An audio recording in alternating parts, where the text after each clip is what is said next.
वह तो मृत्यु से पार होकर जीवन में प्रवेश कर चुका है। नमस्कार, एक बार फिर से एंजल लाइव शो में आप सभी का हम हार्दिक स्वागत करते हैं। प्रभु यीशु ने कहा, वह तो मृत्यु से पार होकर जीवन में प्रवेश कर चुका है। किसके लिए कहा? आखिर ये बात कैसा था? वह कौन लोग हो सकते हैं जो मृत्यु से पार होकर जीवन में प्रवेश कर चुके होंगे? आइए जानते हैं आखिर ये बात का मतलब क्या है और इस विषय में पवित्र शास्त्र का वचन हमें क्या कुछ बताती है। और जैसे कि प्रभु यीशु ने कहा, मैं तुमसे सच सच कहता हूँ, जो मेरा वचन सुनकर मेरे भेजने वाले पर विश्वास करता है, अनंत जीवन उसका है और उस पर दंड की आज्ञा नहीं होती, परंतु वह मृत्यु से पार होकर जीवन में प्रवेश कर चुका है। जी हाँ मेरे प्रिय भाई बहनों, मनुष्य से प्रभु यीशु का किया हुआ यह एक सर्वश्रेष्ठ वादा है और इसके साथ यह एक आश्वासन भी है। और जैसे प्रभु यीशु ने कहा, मैं तुमसे सच सच कहता हूं, मतलब कि ये बात मनुष्यों के लिए प्रभु यीशु मसीह का एक सर्वश्रेष्ठ वादा है और इसके साथ साथ यह एक आश्वासन भी है। और उसने बड़े अधिकार के साथ में कहा कि मैं तुमसे सच सच कहता हूं।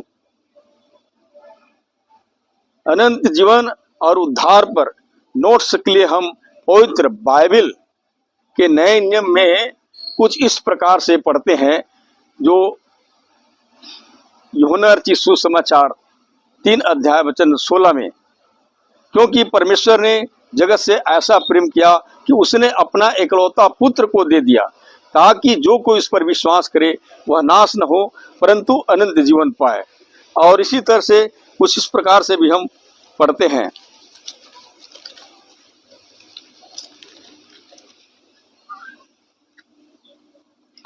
जो पुत्र पर विश्वास करता है अनंत जीवन उसका है, परंतु जो पुत्र की नहीं मानता वह जीवन को नहीं देखेगा, परंतु परमेश्वर का क्रोध उस पर रहता है। मेरे प्रिय भाई बहनों, यह अनंत जीवन उन विश्वासियों के लिए वर्तमान अनुभव है जो मसीह में विश्वासी है, जो मसीह पर विश्वास करते हैं, प्रभु यीशु मसीह पर विश्वास करते हैं, परमेश्वर का इकलौता पुत्र प्रभु यीशु मसीह पर विश्वास करते हैं। और जो कोई प्रभु यीशु मसीह पर विश्वास करेंगे उनको अनंत जीवन हासिल होंगे। मतलब कि जो लोग प्रभु यीशु मसीह के भेजने वाले पर यानी कि परमेश्वर पिता पर विश्वास करेंगे उनको वह जीवन मिलने वाले पर मिलेगा। मतलब कि यहाँ पर हम देखते हैं कि पिता पुत्र की एकता को हम यहाँ पर देखते हैं। कहने का तात्पर्य है, जब कोई प्रभु यीशु मसीह पर विश्वास कर लेता है, जो कोई प्रभु यीशु मसीह पर विश्वास करता है तो वो परमेश्वर पर विश्वास कर लेता है।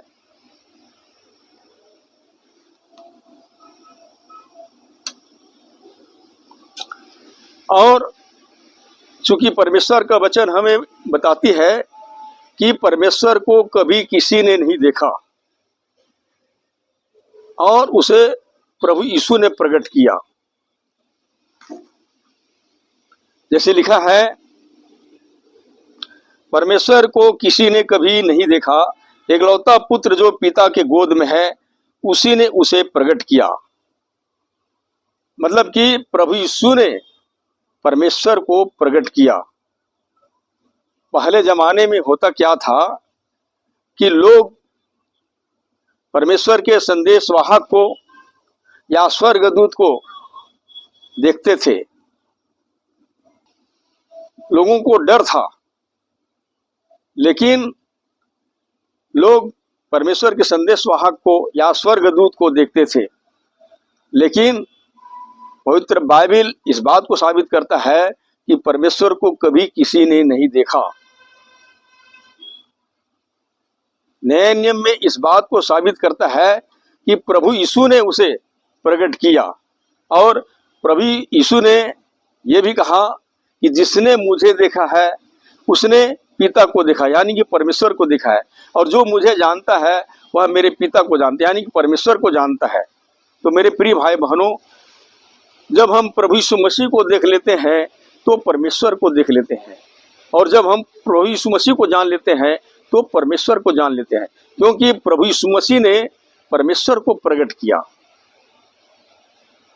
परमेश्वर को प्रभु यीशु मसीह ने ही प्रकट किया, किसी और ने प्रकट नहीं किया। हम देख सकते हैं प्रभु यीशु ने अपने जीवन काल में परमेश्वर के गुण और स्वभाव और जीवन चरित्र को लोगों के बीच में प्रस्तुत किया और दिखाया कि उसमें परमेश्वर विद्यमान है। और सचमुच में हम देखते हैं कि किसी ने भी परमेश्वर के गुण और स्वभाव को लगभग प्रकट करने में नाकाम रहे। कोई भी व्यक्ति परमेश्वर को प्रकट नहीं कर पाया, परंतु प्रभु यीशु ने अपने जीवन में परमेश्वर को दिखाया। परमेश्वर को दिखाने का तात्पर्य है परमेश्वर के गुण और स्वभाव और जीवन चरित्र को अपने जीवन से करके दिखाया। और जैसे कि हम पढ़ रहे थे, मैं तुमसे सच सच कहता हूं, जो मेरा वचन सुनकर मेरे भेजने वाले पर विश्वास करता है, अनंत जीवन उसका है और उस पर दंड की आज्ञा नहीं होती, परंतु वह मृत्यु से पार होकर जीवन में प्रवेश कर चुका है। यूहन्ना रचित सुसमाचार 5 अध्याय वचन 24। मेरे प्रिय भाई बहनों, प्रभु यीशु मसीह पर विश्वास करने वाले पर, जो प्रभु यीशु मसीह पर विश्वास करते हैं या जो मसीह में विश्वासी है, उन पर दंड की आज्ञा कदापि नहीं हो सकता, क्योंकि पवित्र बाइबल स्पष्ट रूप से साबित करता है कि उन पर दंड की आज्ञा नहीं हो सकता। कौन सी दंड की आज्ञा? मृत्यु दंड की आज्ञा नहीं हो सकता। और जैसे कि पवित्र शास्त्र का वचन हमें बताती है,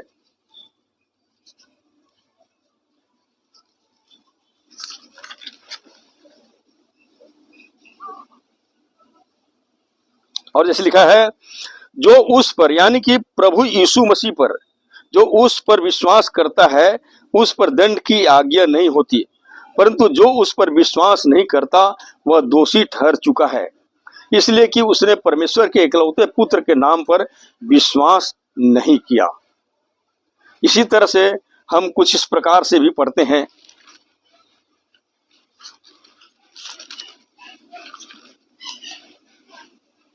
अतः अब जो मसीह यीशु में है उन पर दंड की आज्ञा नहीं। कहने का तात्पर्य है, जो मसीह यीशु में है उन पर दंड की आज्ञा कदापि नहीं हो सकती, मृत्यु दंड की आज्ञा नहीं हो सकती, क्योंकि पवित्र शास्त्र का वचन हमें बताती है कि जितने मसीह में हैं, जितने मसीह में विश्वासी होंगे, उन सबके पाप मसीह यीशु के द्वारा क्षमा किए जा चुके होंगे और उनकी सजा का भार प्रभु यीशु मसीह के द्वारा उठा चुके होंगे। और जैसे कि पवित्र बाइबल का नया नियम में हम कुछ इस प्रकार से पढ़ते हैं,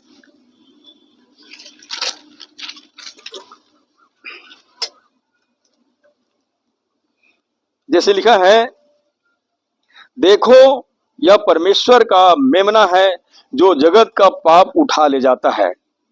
कहने का तात्पर्य है प्रियो, जितने मसीह यीशु में विश्वासी होंगे उनके तमाम पापों को प्रभु यीशु मसीह उठा लिया है।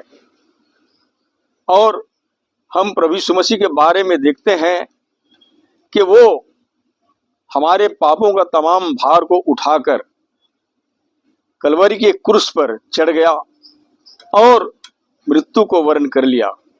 हमारे पाप के बदले उसने क्या किया? मृत्यु को जो कीमत चाहिए था उसने चुका दिया है। इसलिए मसीह यीशु में जितने भी विश्वासी होंगे उन पर मृत्यु दंड की आज्ञा नहीं हो सकेंगे। और जैसे प्रभु यीशु मसीह ने कहा, पुनरुत्थान और जीवन मैं ही हूँ, जो कोई मुझ पर विश्वास करता है वह यदि मर भी जाए तो भी इससे जिएगा, और जो कोई जीवित है और मुझ पर विश्वास करता है वह अनंत काल तक न मरेगा। मेरे प्रिय भाई बहनों, पवित्र बाइबल स्पष्ट करता है जो मसीह यीशु में विश्वासी हैं वो अनंत काल तक नहीं मरेंगे, उनकी आत्माएं सदैव जीवित रहेंगे।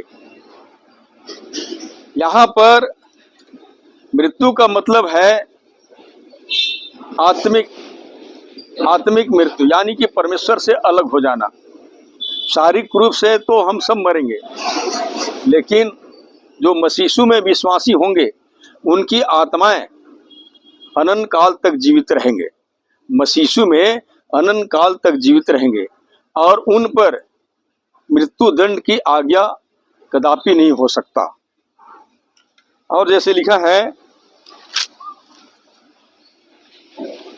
है उसने तुम्हें भी जिलाया जो अपने अपराधों और पापों के कारण मरे हुए थे, जिनमें तुम पहले इस संसार की रीति पर और आकाश के अधिकार के हाकिम अर्थात उस आत्मा के अनुसार चलते थे जो अब भी आज्ञा न मानने वालों में कार्य करता है।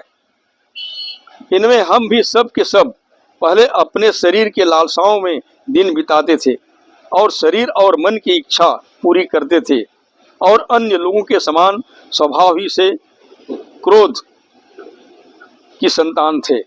परंतु परमेश्वर ने जो दया का धनी है, अपने उस बड़े प्रेम के कारण जिससे उसने हमसे प्रेम किया, जब हम अपराध के कारण मरे हुए थे तो हमें मसीह के साथ जिलाया और अनुग्रह से तुम्हारा उद्धार हुआ। कहने का तात्पर्य है प्रियो,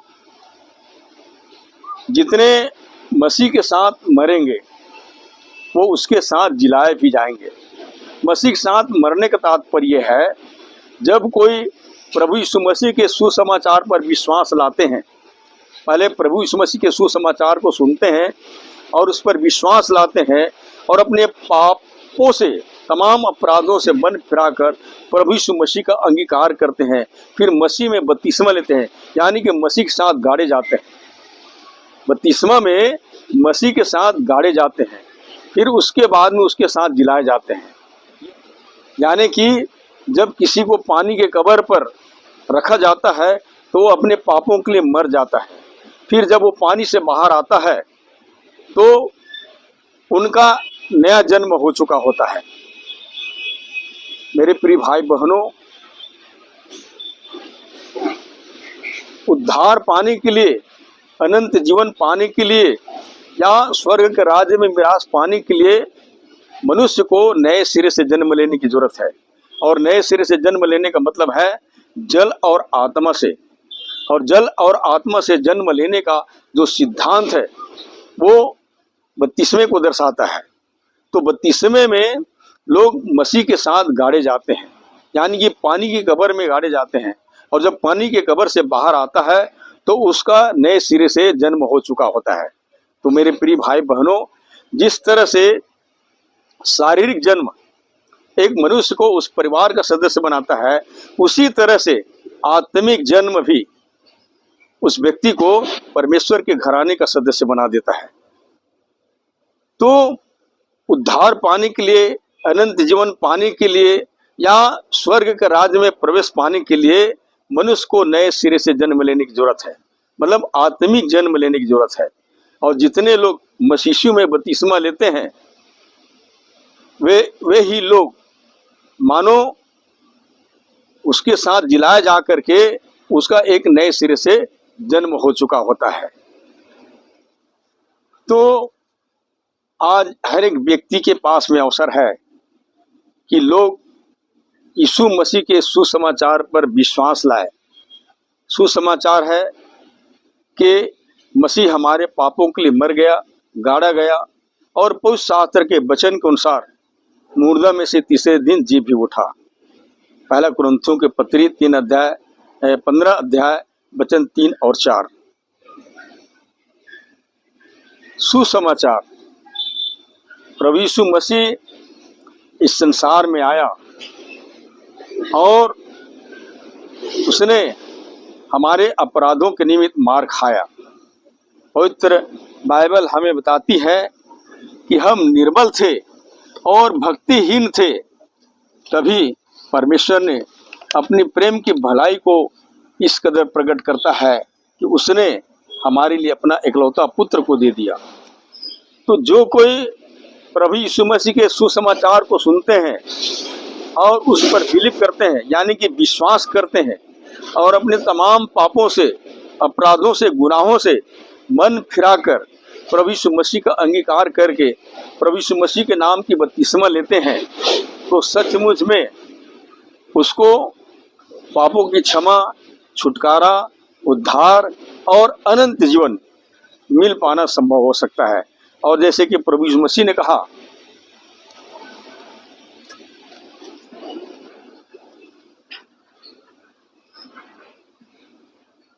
उसने कहा तुम सारे जगत में जाकर सारी सृष्टि के लोगों को सुसमाचार प्रचार करो। इससे यह जाहिर होता है कि मसीह यानी कि यीशु मसीह केवल ईसाइयों के लिए नहीं परंतु सृष्टि के तमाम लोगों के लिए आया। यहाँ पर उसने एक छोटी सी आज्ञा देते हुए ये कहा है, तुम सारे जगत में जाकर सारी सृष्टि के लोगों को सुसमाचार प्रचार करो। जो विश्वास करे और बपतिस्मा ले उसी का उद्धार होगा, परंतु जो विश्वास न करेगा वह दोषी ठहराया जाएगा। मरकुस रचित सुसमाचार 16 अध्याय वचन 15 और 16। तो मेरे प्रिय भाई बहनों, पवित्र शास्त्र ये दावा करती है कि सचमुच में प्रभु यीशु मसीह के सुसमाचार की आज्ञाओं को मानने वालों को पापों की क्षमा, छुटकारा, उद्धार और अनंत जीवन मिल पाना संभव हो सकता है। और पवित्र शास्त्र का वचन हमें यह भी बताती है कि जिसके पास परमेश्वर का पुत्र यीशु है उसके पास जीवन है। और जैसे कि लिखा है, और वह गवाही यह है कि परमेश्वर ने हमें अनंत जीवन दिया और यह जीवन उसके पुत्र में है, और जिसके पास पुत्र है उसके पास जीवन है, और जिसके पास परमेश्वर का पुत्र नहीं उसके पास जीवन भी नहीं। तो मेरे प्रिय भाई बहनों, यहाँ जीवन का होने का मतलब है जो अनंत काल तक बना रहेगा, वो जीवन कभी नष्ट नहीं होगा। शायद बहुत से लोगों को मालूम नहीं है कि हम सब मरेंगे, लेकिन इसके बाद में जो जीवन मिलेगा वो हमेशा का जीवन होगा। इसलिए मनुष्य कोई क्यों न रहे, अपने इसी जीवन के रहते रहते ही वो क्या करे, पापों की क्षमा के लिए प्रभु यीशु मसीह के नाम की बपतिस्मा ले। बपतिस्मा इसीलिए लिए जाते हैं पापों की क्षमा के लिए। जब हम प्रभु यीशु मसीह के सुसमाचार की आज्ञाओं को मानते हैं और उस बपतिस्मा लेते हैं प्रभु यीशु मसीह के नाम की, तो हमें पापों की क्षमा मिलता है, क्योंकि उद्धार पाने के लिए पापों की क्षमा जरूरी है। और पाप की दशा में मनुष्य जो है जवाबदेह रह जाएगा। इसलिए पापों की क्षमा के लिए प्रभु यीशु मसीह के नाम की बपतिस्मा लेना आवश्यक है।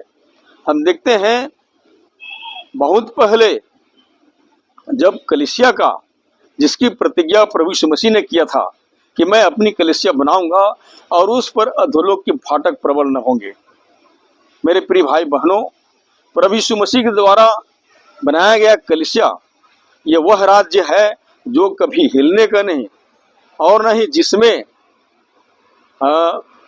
मृत्यु की शक्ति प्रबल होने का नहीं। वो एक ऐसा राज्य है जिसमें मनुष्य को हमेशा का जीवन प्राप्त होता है। तो मेरे प्रिय भाई बहनों, यहाँ पर जीवन का मतलब है हमेशा का जीवन, हमेशा का जीवन। हम सब मरेंगे, लेकिन इसके बाद में हमें जो जीवन मिलेगा वो हमेशा का जीवन होगा। पवित्र बाइबल हमें बताती है मनुष्यों के लिए एक बार मरना और मरने के बाद में न्याय का होना नियुक्त है। ये पवित्र बाइबल हमें बताती है हम सब मरेंगे, लेकिन मरने के बाद में न्याय होना है, मरने के बाद में ही न्याय होगा। और वो न्याय मसीह आसन के सामने होगा। प्रभु यीशु मसीह के द्वारा हम सब का न्याय होगा। और जैसे कि लिखा है,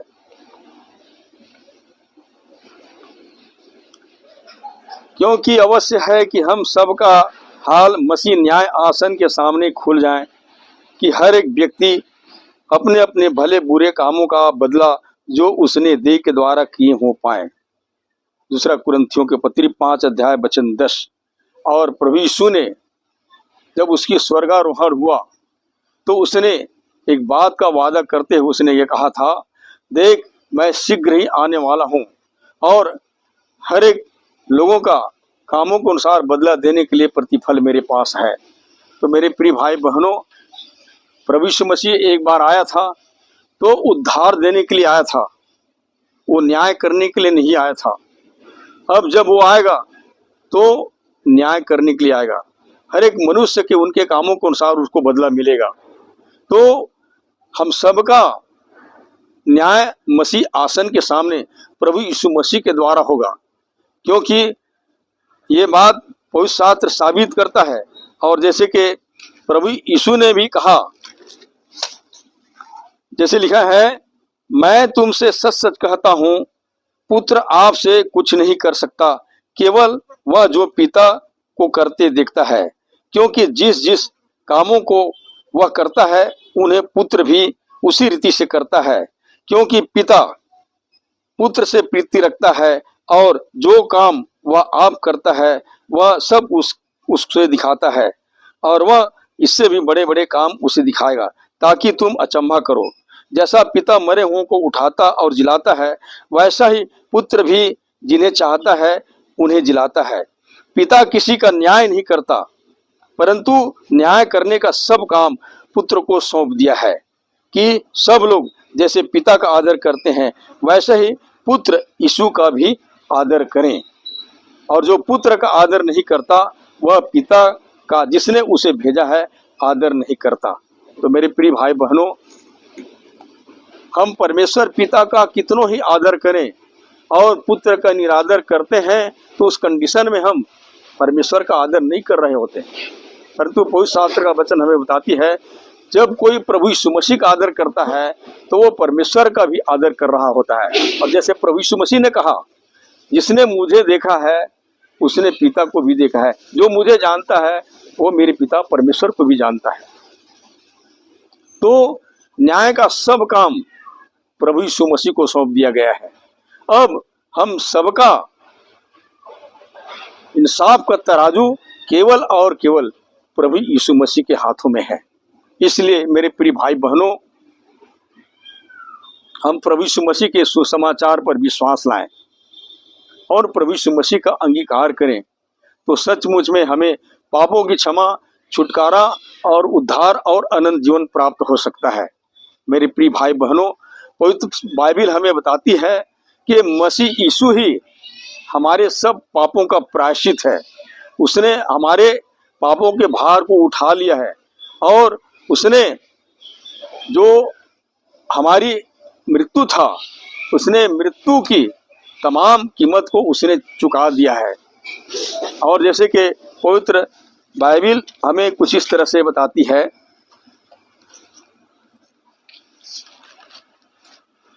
हे मेरे बालकों, मैं ये बातें तुम्हें इसलिए लिखता हूँ कि तुम पाप न करो। और यदि कोई पाप करे तो पिता के पास हमारा एक सहायक है, अर्थात धर्मी यीशु मसीह, और वही हमारे पापों का प्रायश्चित है, और केवल हमारे ही नहीं वरन सारे जगत के पापों का भी।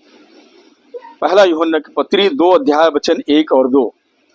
तो पवित्र बाइबल स्पष्ट करता है यीशु मसीह ही एकमात्र हम सब के पापों का प्रायश्चित है, और केवल वो अपने विश्वासियों के ही नहीं वरन सारे जगत के पापों का भी प्रायश्चित है जो उसके पास आने वाले हैं। जितने उसके पास में आएंगे, जितने उस पर विश्वास लाएंगे, जितने उसके सुसमाचार पर विश्वास करेंगे और सुसमाचार की आज्ञाओं को मानेंगे, उन सबके सब पापों का प्रायश्चित है। मेरे प्रिय भाई बहनों, वो समय की धारणा जो पुराने जमाने में होते थे कि लोग अपने पापों के प्रायश्चित के निमित्त कई प्रकार की बलिदान करते थे, लेकिन आज उन बलिदानों से परमेश्वर घृणा करता है। परमेश्वर घृणा करता है। हमारी धारणा क्या है कि हम परमेश्वर के लिए ये करें, वो करें, वो करें, लेकिन नहीं, सब कुछ तो उसी का बनाया हुआ है। उसको उन तमाम चीज़ों का प्रयोजन नहीं है। वो चाहे तो किसी को भी अपने पास में बुला सकता है। मेरे प्रिय भाई बहनों, पवित्र शास्त्र का वचन हमें बताती है कि परमेश्वर हर किसी को जीवन और श्वास देता है। वो स्वर्ग का मालिक होकर उसको मनुष्य के हाथ से और कोई बलिदान की जरूरत नहीं है और कोई चीज़ लेने की प्रयोजन नहीं है। मेरे प्रिय भाई बहनों, आज इस सच्चाई को जानने की जरूरत है। सच्चाई को जानने की जरूरत है।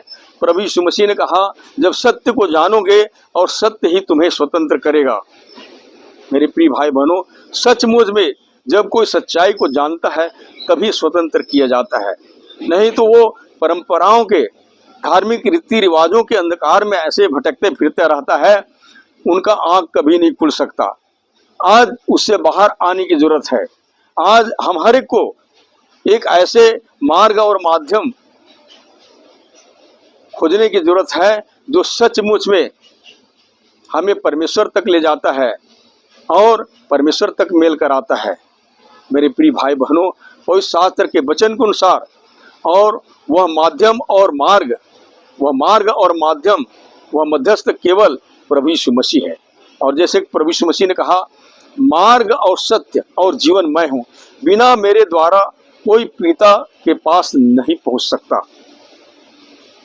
और जिस तरह से पवित्र शास्त्र का वचन हमें यह भी बताती है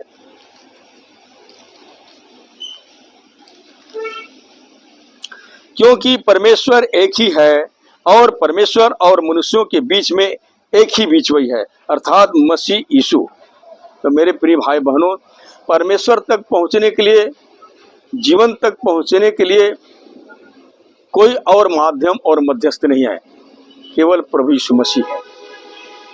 आज लोग परमात्मा से मेल करने के लिए, ईश्वर से मिलने के लिए बहुत सारे कर्मकांड करते हैं और वो सोचते हैं कि इसके माध्यम से मैं परमेश्वर तक पहुंच जाऊंगा।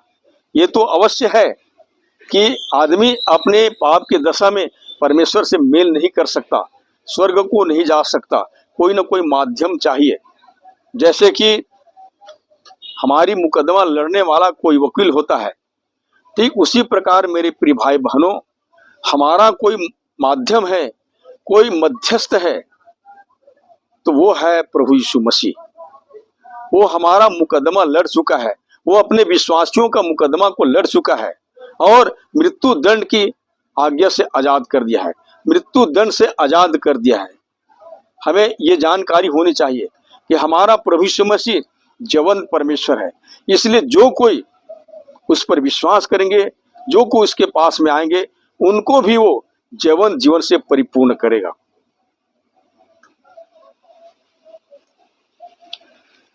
और जैसे कि पवित्र शास्त्र का वचन हमें कुछ इस प्रकार से बताती है,